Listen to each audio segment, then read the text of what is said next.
Takes 10 years to get though.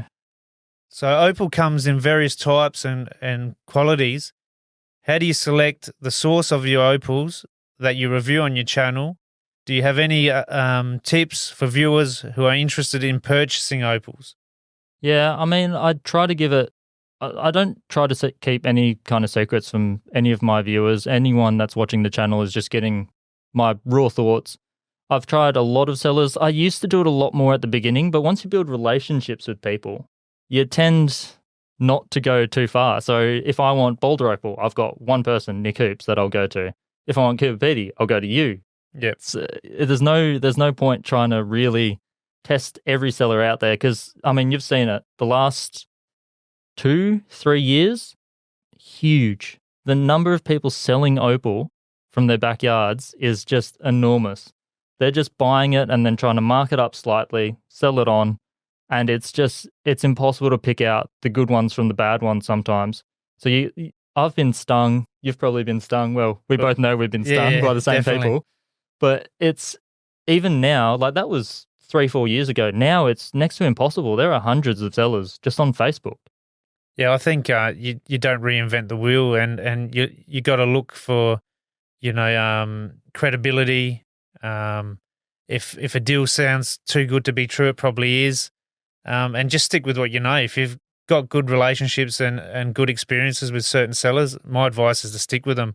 Yeah. I hear stories all the time, and people start branching out, or they're jumping and hopping on every the live industry now. People running lives online it's really exploded, and I think it's not easy to source opal, so not everyone's going to have the quality, but it depends what you're looking for too. Because if you're a beginner, you want to buy low grade. You don't want to commit straight away out the gate. It's well, you'll just lose money. Yeah, you'll literally just grind money away in front of your eyes, and it could be tens, it could be hundreds, it could be thousands. So you'll want to make sure you're losing dollars and not hundreds of dollars at the start. Yeah, I agree. But a seller like you can cover any of that. You just need to be told. Like, yeah, you don't want to sell a beginner $10,000 stone and have them just grind it away to $100 worth or just to dust. You want to, if they are honest with you and say, I'm just getting started, here's $500, give me a couple stones that I can practice with, that's enough to get you well and truly started. It used to be $100 was enough to get you started. Well, it still is. I sometimes sell low grade for $33 an ounce, and it's just practice material. And look, I've had people say to me, my $33 an ounce material is better than everyone else's high grade, which is funny to hear, but it can happen. Yeah, it can definitely happen. I've had people reach out to me, and we start talking, and I ask, how long you've been cutting, and they say, I'm new to this. I'll tell them, don't buy. Yeah. The higher grade, start with the lower grade. Otherwise, you're just throwing your money against the wall. Even when I'm talking because I focus my channel on beginners, which is a little annoying for me because I'm always restricting myself to kind of mid stones. Every now and then a higher value stone will go on, but most of the time I'm trying to do stones that other people are showing me that they're struggling with. And even then I tell them, if you're going to buy a parcel and you fork out $500, there might actually be a gem like in that parcel. Anything that looks really good, last. Set that aside. Set it aside for a year if you have to. It doesn't really matter. The stuff doesn't expire, so keep it out of the sun. Don't let it craze, and you're good. Yeah, and look, I think an important thing is to learn the fields. Like, say if you're buying Cuba from me, maybe after a live or something like that, ask me the field that it's coming from, because certain fields or different types of opal can have different textures. Some can be harder, some can be soft, and just because it's softer doesn't mean it's as good quality or even better than the hard stuff. I've got softer crystal from places like 23 Mile where the Virgin Rainbow was found, and the opal, it's softer, but it doesn't crack. The color, like the crystal, the saturation of color, it's 3D. So I think that's important. You got to know where it's coming from. Learning the softness, the hardness of it, because obviously if it's a softer material, you're not going to push it on the wheel. Whereas it's hard, and it's from 14 Mile in Cuba, you might have to really get the wheels almost smoking just to get through the skin. So Yeah, or meant to there's or meant to be. There's so many factors and considerations to take in when cutting opal. Yeah, and that's another thing I talk to beginners about all the time is whenever they're asking me, because I get asked a lot, like, where should I buy from?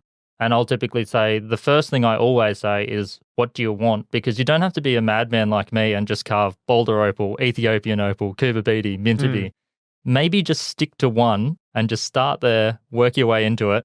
Within a few months, you'll get the hang of it, and then you'll try something else, and you'll be absolutely shocked at how different it is. Even Coober beady and Mintaby, they're neighbouring towns. Like, the opal should not be that different, but it is worlds apart. It's completely different stone. Well, it's like anything. You got to master one thing before you go on to the other one. And I think that's probably an issue too. Like, what they start off with Coober and they've been cutting, or might brought one past, but then they go buy Lightning Ridge straight after it. Yeah, and then and look, and having said that, a lot of Lightning Ridge online is gamble. Yeah, pure gamble. And it's, potch with sand. And that's because, a lot of the top opals sold on the field. It never hits the internet market. Or you're buying it second, third hand from someone that's already filtered through and picked out the stones they want. Exactly. And they've kept those and made their money back on the other ones. And there's a lot of stuff like that going on. And when someone just says they want to buy, like a beginner comes to me, buys one of my beginner's $50 kits, which can get you from rough to finish. But when they say, oh, I only want to work on Lightning Ridge Black Opal, I just cry a little bit inside because I know they're going to have a hard journey. It's just tough. I just tell them, potching color, look for anyone selling potching color from Lightning Ridge. It will work the same as the black. So at least get a good finish on that stuff before you even touch a black. Because if you even accidentally come across color, a small grind, and that could be hundreds gone. Yeah, well, you look at some of the knobbies and that, and you think you're not going to cut a stone out of that, and they can. People like Justin Thomas and that, you think, how did he get a stone out of that? Yeah. But that's years and years of experience, first of all, and fields like Lightning Ridge, the top gem opal, a lot of the time can be a gamble. So it's not like Coober where it's easy to read and it's skin to skin a lot of the time, and there's a lot less sand. So yeah, I think you got to start with something maybe like Coober and then work your way up to something like Lightning Ridge. And I think that's why Coober's always been the most in demand and highest selling one. Most marketable. You can just read it. Yeah. You just read it. Yeah. You look at the side, you look around it. If it's a nice seam, you just look around and go, oh yeah, all good. Maybe you'll be surprised with a small potch spot somewhere in there and you can just slice that out. But it is like Lightning Ridge. You can have a knobby in your hand, look all the way around, looks good, grind in, massive clump of sand in the middle. Yeah. Like, it's just heartbreaking stuff. Well, I think the thing with the Lightning Ridge is they've marketed their opal really well. Yeah. And I think, this whole the home of the black opal and most people online think that black opal only comes from Lightning Ridge, which couldn't be further from the truth. Like, I've been trying to educate people for 4 years now that Coober has black opal too. Yeah. And the amount of people say to me on my live, I didn't know that. You know what I mean? And I've repeated it hundreds of times through hundreds of lives. So it's just not common knowledge. But having said that, the Lightning Ridge opal rough is different. So they've got to market that, and that's their go-to. Otherwise, they probably wouldn't have anything. Whereas Coober's got top crystal, they've got black, they've got white, they've got grey. They've even got matrix out there. So they've got so many different varieties of opal. And the miners don't necessarily just have to go chase black opal to make $1. You know what exactly. I mean? And you can find white and sell it to India and make a killing if you find enough of it. Yeah, it comes in so many different grades, even within those kind of fields. You're anyway, right. it's huge. Like a white opal, it might not even barely look white in the right angle. It's just flashing green or red at you. People get like even a few years in. I'm still surprised. People get surprised all the time with opal. Like, you can carve a stone that you're thinking nothing about, and I'm recording videos, and heaps of videos just get cut out and deleted. But I'll be recording something that I think's about to get thrown in the bin, and suddenly you just hit a pocket out of nowhere in this massive chunk, and you're like, oh, all right, I got to take this seriously again now.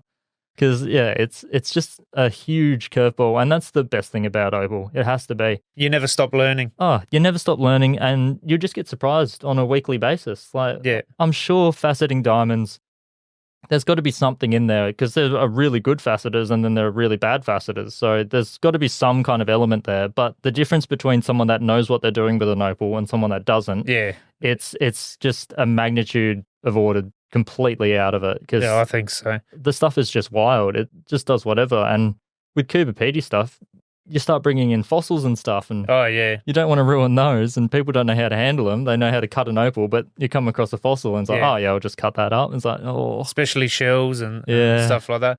But yeah, when I went up to Lightning Ridge, I was actually showing some of the miners some of my cut stones, like on video and stuff, and they were shocked. They go, "We didn't know Cuba produced opal like this." You know what I mean? I said, "Yeah, well, you black opal people, you're sort of on your high horse, and yeah. you think Cuba's just white opal, but it's far from it, you know." And it's definitely the most marketable opal in the world, and I think it always will be. And the volumes that can be found there and that are coming out, I don't think it will ever be matched. Yeah, if you're running a business and you're relying on this opal to produce for you, if you just stick with something like Cuba, it's just so much easier. Your life is just so much less stressful. Yeah. It's cheaper roughened material to work with and you still get some great stones out of it. But at the same time, it's just more consistent, more reliable, better supply. Yeah. Lightning Ridge is just so hit and miss for just mining it, getting it out of the ground, getting good quality out of the ground, consistent quality. I think a lot of it comes from that TV show, Outback Opal Hunters. Definitely. That has brought so many people into this game that it's just incredible. Like opal is the most underrated stone, I reckon, internationally still to this day. Well, I think it's still small. The way it's going, I think it's probably going to be the biggest stone in the gemstone industry, and I don't think I'm being outrageous by saying that either. I think the trajectory, what's the word? Trajectory. Yeah, that it's on.